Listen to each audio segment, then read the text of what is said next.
好，音乐，给你放的。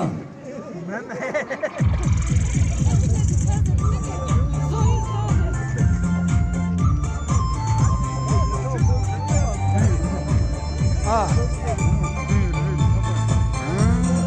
보면은 자꾸 들려야 돼.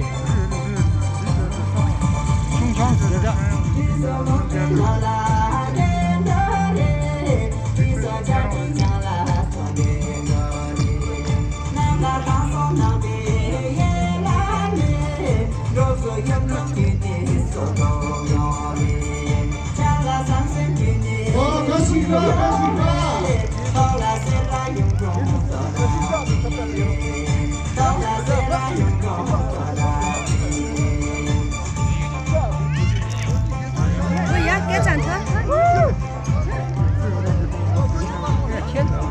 저는 더 말해.